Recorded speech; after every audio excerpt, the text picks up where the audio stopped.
Ladies and gentlemen, I present to you Gloria. Thank you. Well, I had lots of questions from you all, and most of them were all very, I wouldn't say redundant, but I covered them all in my 60 seconds. So I'm not going to concentrate on them today, and except for one. Why did you become a notary?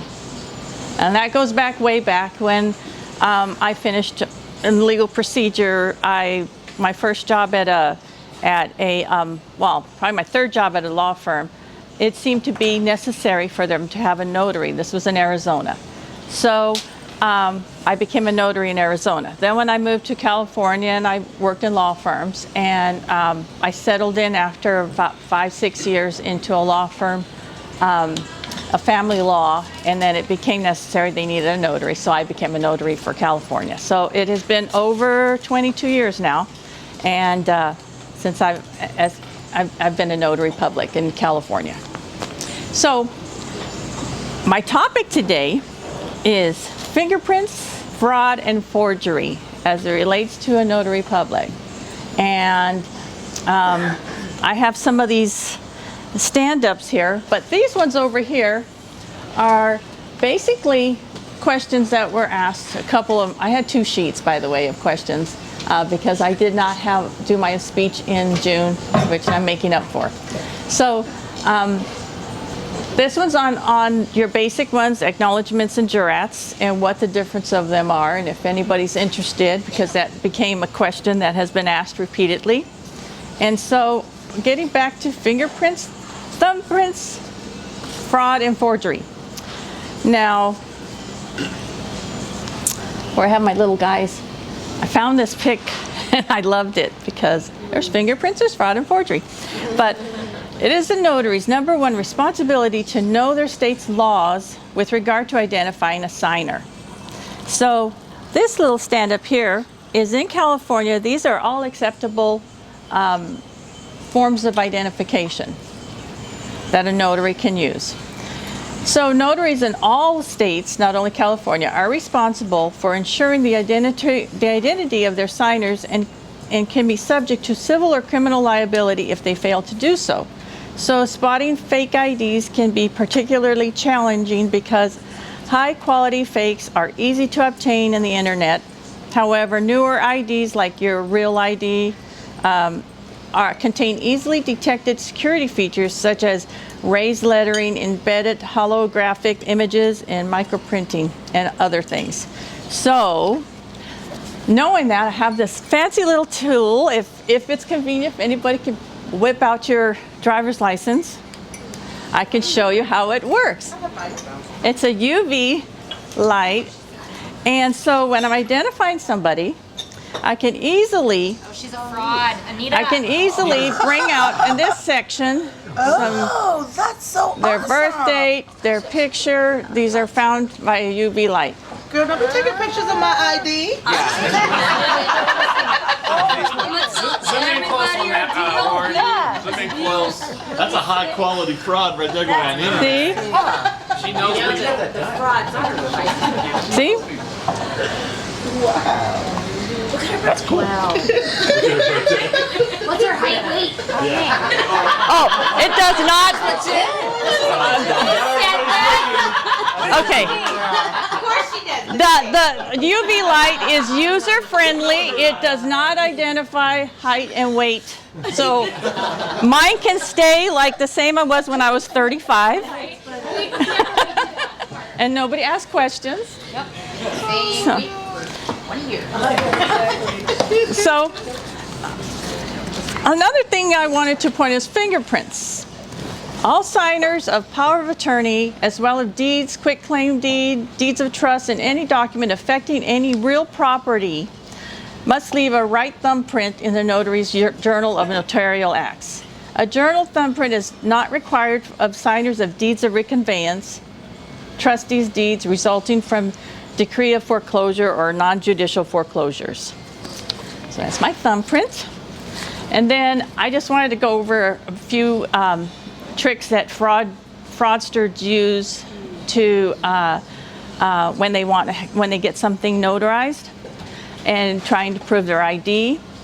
So some things they could do, not always, they could just be their mannerism. So it's a notary's, job to assess the willingness of the signer, to assess the situation.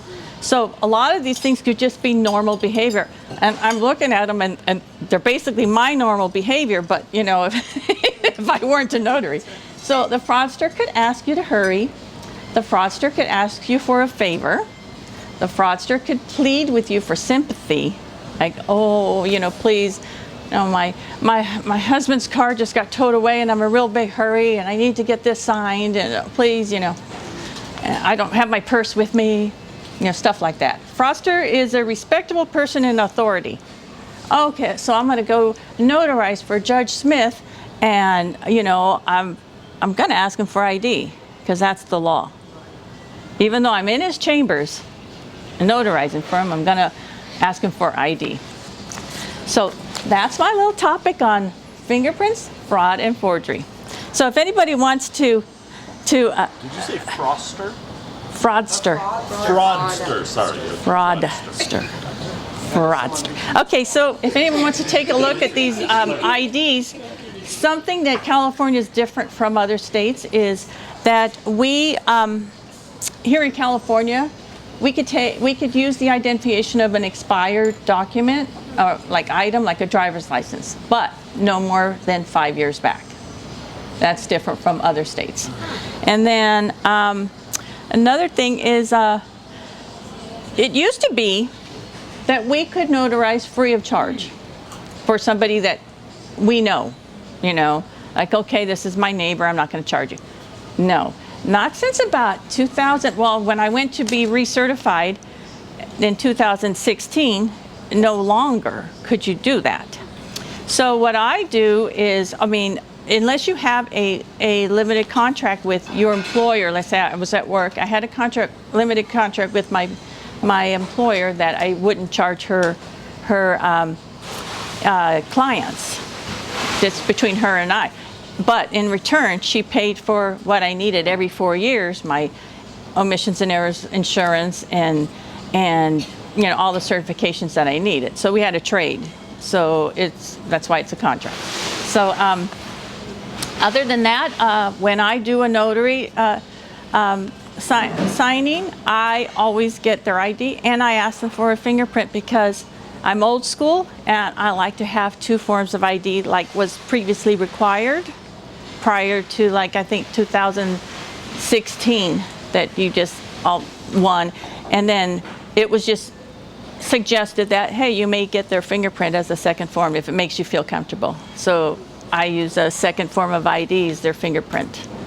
So with that said, I have a new thing coming on. Yesterday was, well, actually the 27th, but we'll say yesterday was the birthday of my new logo. This is my That's cool. Who did that? Yeah, who made that for you? Miss Jules. Love that font. Someone we gotta get in this team. Who did that? Miss Jules did it. She is Jahara. What? Jahara killed it. Awesome. So with this theme, and I have cards for everybody. With this theme, I have this giveaway for anybody can pick it up on your way out. There are gluten-free, vegan-free for whatever maybe you have religious observations going on or your special diets. The ingredients are in the back. These are my thumbprint cookies. Oh, how cute. So please pick one up on your way out. And I got a few minutes for questions. You've got 40 seconds. Okay, quick question. Do you have a question for me? Anybody have a question? How hard was it to do your logo? How hard was it to get it? How did you? As soon as her imagination flowed, which was like late yesterday. She has to go. No, I had to wait for the secrets to come forward. To you. To flow, yes. Yes, ma'am. Okay, so I have a question as far as, so you said California, they don't have to have a current driver's license, which is kind of shocking to me. It could be expired. Right, so how are you able then to make sure that that's... Then because I they asked just for a, hand it to somebody. I asked them for a second ID. It could be a Costco card, something current. Thank you for asking that. Okay, thank you.